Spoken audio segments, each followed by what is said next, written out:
तो आज हम लोग जो टॉपिक पढ़ेंगे वो है डिफ्यूजन। लास्ट क्लास में हम लोगों ने वो सिलेक्टिवली परमेएबल मेम्ब्रेन का पढ़ा था कि वो लोग अपना सिलेक्शन कैसे करते हैं bye the process of diffusion. उस प्रोसेस को हम लोग थोड़ा सा इलेबोरेटली पढ़ेंगे, ठीक है। अब देखो डिफ्यूजन क्या होता है। आप लोगों को शायद फर्स्ट चैप्टर में मैंने थोड़ा सा बता ही दिया था, फिर भी चलो अब बायोलॉजी में डिफ्यूजन का क्या रोल है वो हम लोग पढ़ते हैं। तो बेसिकली जब कोई मूवमेंट होता है, सपोज मान लो ये सेल है आपका, ठीक है। जब बेसिकली कोई मूवमेंट होता है बाहर से अंदर या फिर अंदर से बाहर, तब जो फेनोमेनन हमारा चल रहा होता है उसको हम लोग डिफ्यूजन बोलते हैं। अब डिफ्यूजन को एग्जैक्टली बायोलॉजिकल वे में कैसे हम लोग डिफाइन कर रहे हैं, it is the spontaneous movement of a substance from a region of high concentration to a region of low concentration. अब आप लोग पूछोगे कि मैम हाई कंसेंट्रेशन क्या है। हाई कंसेंट्रेशन मतलब जहाँ पे पार्टिकल्स का स्ट्रेंथ ज़्यादा रहता है। जैसे कि मान लो अभी घर में एयर पार्टिकल्स, घर के अंदर एयर पार्टिकल्स ज़्यादा रहेगा या घर के बाहर एयर पार्टिकल्स ज़्यादा रहेगा, सोचो तो। घर के बाहर एयर पार्टिकल्स ज़्यादा है, पर वहाँ पे स्पेस इतना ज़्यादा है कि हम लोग खुली हवा बोलते हैं। स्पेस इतना ज़्यादा है कि वहाँ पे पार्टिकल्स बहुत दूर दूर दूर दूर, क्योंकि उनको पूरा स्पेस मिला हुआ है, वो लोग पूरा फैले हुए हैं। पर घर के अंदर आपका क्या है, स्टक्ड है पार्टिकल्स। तो इसीलिए हम लोग बोलते हैं कि घर के अंदर आपका हाई कंसेंट्रेशन है और बाहर लो कंसेंट्रेशन है।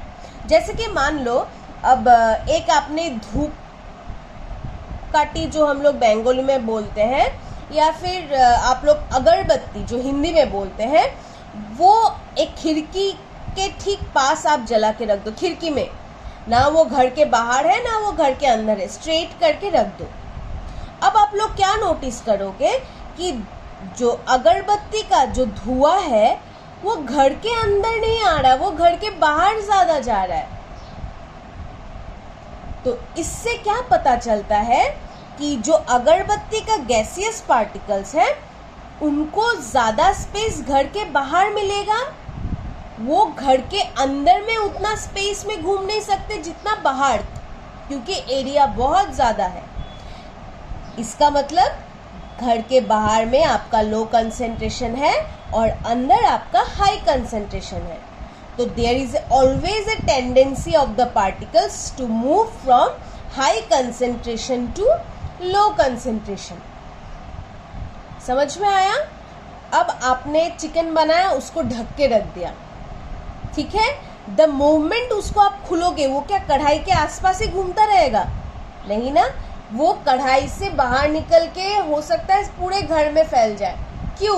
क्योंकि उसको स्पेस ज्यादा मिल रहा है। तो इसका मतलब हायर कंसेंट्रेशन कढ़ाई में नहीं है, कढ़ाई में था, और लोअर कंसेंट्रेशन पूरे आपके घर में है।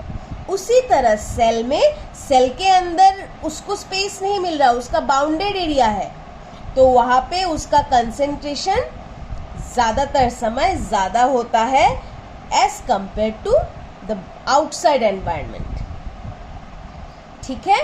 तो इससे हम लोग को क्या पता चल रहा है कि हायर कंसेंट्रेशन अब इनसाइड द सेल है और बाहर में कुछ भी नहीं है, खाली है, इस वजह से वो लोअर कंसेंट्रेशन में है, ठीक है।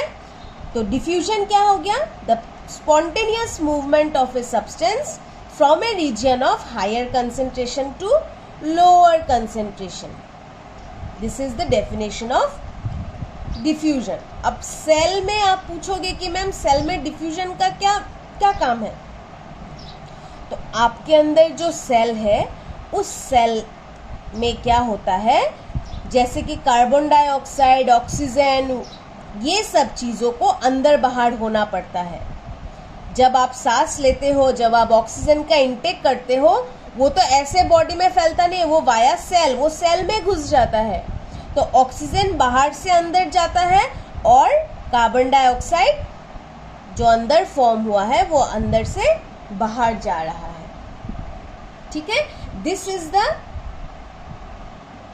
मेन फंडा बिहाइंड डिफ्यूजन। और जो सिलेक्टिवली परमिएबल मेम्ब्रेन है वो अभी डिसाइड करेगा कि वो ऑक्सीजन को अंदर आने देना है या नहीं।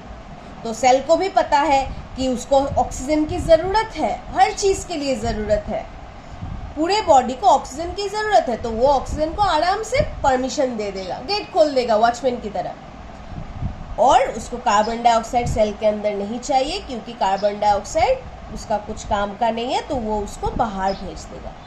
ठीक है, this is how selectively permeable membrane, that is plasma membrane, helps in deciding the entry and exit of gaseous substance, respiratory substance, that is carbon dioxide and oxygen. ठीक है, अब देखते हैं कि significance of diffusion क्या है। तो पहला significance है it helps in distribution of different substance throughout the cytoplasm of the body। इसका मतलब suppose ऑक्सीजन घुस गया, अब diffusion की मदद से वो पूरे सेल में इक्वली डिस्ट्रीब्यूट हो जाएगा। ऐसा नहीं कि जिस तरफ से घुसा वहीं पे उसने अपना वहीं पे वो जम गया, नहीं, वो नहीं। डिफ्यूजन उसको पूरे सेल में इक्वली डिस्ट्रीब्यूट होने में हेल्प करता है। दूसरा क्या है, helps in exchange of respiratory gases, जो मैंने अभी आपको बताया, कार्बन डाइऑक्साइड एंड ऑक्सीजन को अंदर बाहर करने में वो हेल्प करता है। Clear? So this is a brief discussion about diffusion. अब हम लोग ऑस्मोसिस देखते हैं। ये भी मैंने लास्ट क्लास में आपको थोड़ा इंट्रो दे दिया था। ऑस्मोसिस क्या होता है? It is a special case of diffusion. ये डिफ्यूजन की तरह ही है, पर इसमें डिफरेंस ये है कि डिफ्यूजन में आपका गैसियस पार्टिकल्स या फिर आपका पार्टिकल्स, एटम्स, मॉलिक्यूल्स, कोई पार्टिकल का, जैसे कि कार्बन डाइऑक्साइड हो गया, ऑक्सीजन हो गया, खाना कुछ हो गया, तो वो सब गैसियस पार्टिकल्स के समय हम लोग डिफ्यूजन लेते हैं। और जब कोई लिक्विड केस होता है, लिक्विड केस मतलब बेसिकली आप लोगों को एक एग्जांपल देती हूँ, वाटर का केस। ठीक है, जो लिक्विड है, स्पेशल केस जो है वो वाटर के लिए ही है, तो वो वाटर के केस के लिए हम लोग ऑस्मोसिस का जानना जरूरी है। ठीक है, तो ऑस्मोसिस बेसिकली वाटर मूवमेंट के लिए, the movement of water molecule through the selectively permeable membrane is called osmosis. ठीक है,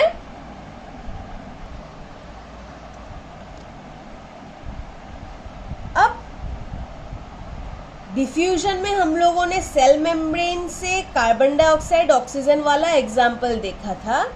अब ऑस्मोसिस के लिए हम लोगों को देखना क्या है, जो कि वाटर कैसे आपके सेल के अंदर से बाहर या फिर बाहर से अंदर आता जाता है, वो हम लोग को देखना है कि सेल के अंदर वाटर कैसे अंदर से बाहर या फिर बाहर से अंदर आता जाता है। तो इसी वजह से ऑस्मोसिस को the movement of water molecule through the selectively permeable membrane को ऑस्मोसिस कहा गया है। ठीक है, the osmosis is the passage of solvent from a region of, हाँ अब देखो सॉल्वेंट का मतलब क्या है। सपोज मान लो ये पानी है, यहाँ पे मैंने 2 चम्मच, सॉरी मेरा चम्मच कुछ गड़बड़ सा लग रहा है, 2 चम्मच 2 स्पून हमने शुगर का डाला हुआ है। तो पानी को हम लोग सॉल्वेंट बोलते हैं, और जो 2 चम्मच शुगर का डाला है उसको हम लोग सॉल्यूट बोलते हैं। और जो 2 का मिक्सचर बनके जो शुगर सोल्यूशन बना है उसको हम लोग सॉल्यूशन बोलते हैं। समझ में आया? तो यहाँ पे इसी के बारे में बात किया जा रहा है कि the osmosis is the passage of solvent from a region of, वही डिफ्यूजन की तरह, higher concentration to lower concentration through what? Through the semi permeable membrane. Clear?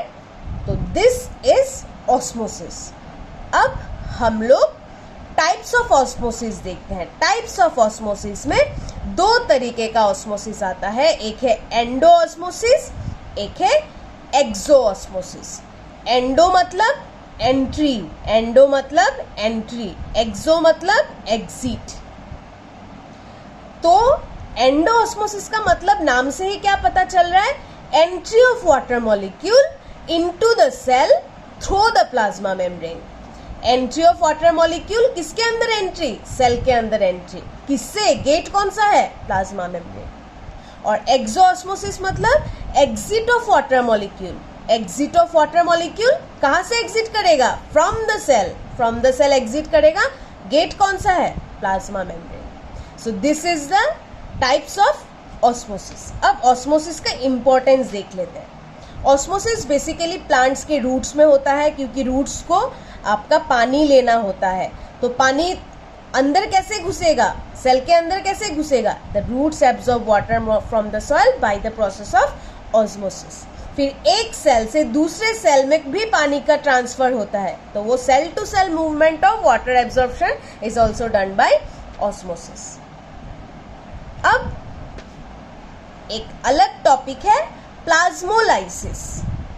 वो ऑस्मोसिस से ही रिलेटेड है, बट उसका नाम है प्लाज्मोलाइसिस। तो प्लाज्मोलाइसिस मतलब क्या है, जब कोई भी लिविंग प्लांट सेल, ध्यान से सुनना, जब कोई भी लिविंग प्लांट सेल अपना पानी लूज करता है through the process of osmosis. Suppose ये सेल है, सेल के अंदर में जितना पानी था वो पानी बाहर निकल रहा है। When it loses it's water content bye the process of osmosis, तब क्या होगा, यही सेल सिकुड़ जाएगा, यही सेल श्रिंक हो जाएगा। ग्रेप्स की तरह, ग्रेप्स में कैसा सिकुड़ने पे कैसा होता है, ग्रेप्स ऐसा हो जाता है, क्योंकि उसका वाटर कंटेंट को हम लोग सुखा लेते हैं। अब सेम ग्रेप्स को जब आप पानी के कटोरे में डुबो के रखोगे, वो ग्रेप्स कैसा हो जाएगा, गोल गोल फूल जाएगा, है कि नहीं। तो प्लाज्मोलाइसिस मतलब क्या है, प्लाज्मोलाइसिस मतलब जब कोई भी प्लांट सेल को आप प्लांट सेल से आप वाटर कंटेंट को निकाल लेते हो bye the process of osmosis, वो प्लांट सेल क्या होता है, श्रिंक हो जाता है। वो प्लांट सेल क्या हो जाता है, उसका स्ट्रक्चर कैसा बन जाएगा, ऐसा ऐसा बन जाएगा, वो सिकुड़ जाएगा, क्योंकि उसमें से हमने वाटर कंटेंट को निकाल दिया। और इस फेनोमेनन को हम लोग क्या बोलते हैं, प्लाज्मोलाइसिस बोलते हैं। अब इसका अगर उल्टा होता है, जो इस केस में था, इसमें क्या क्या था, श्रिंक वाले रेजिन्स को जब हम पानी में डुबो के रखते हैं तब वो गोल गोल होके फूल जाता है, ग्रेप्स की तरह बन जाता है, क्योंकि उसने पानी सब एब्जॉर्ब कर लिया। तो उस प्रोसेस को हम लोग बस प्लाज्मोलाइसिस नहीं, उसको हम लोग डी प्लाज्मोलाइसिस बोलते हैं। समझ में आया, प्लाज्मोलाइसिस का ठीक उल्टा। प्लाज्मोलाइसिस में श्रिंकेज होता है, कंट्रैक्शन होता है, और डी प्लाज्मोलाइसिस में वो स्वेल अप हो जाता है, फूल जाता है। तो this is the basics of osmosis. बस आपकी क्लास में इतना है। अब हम लोग अगले वीडियो में ये देखेंगे कि अगर कोई प्लांट सेल या फिर एनिमल सेल को आपने सॉल्ट सॉल्यूशन या फिर शुगर सॉल्यूशन में डाल के रख दिया, तब उसमें क्या क्या चेंजेस होता है। ठीक है।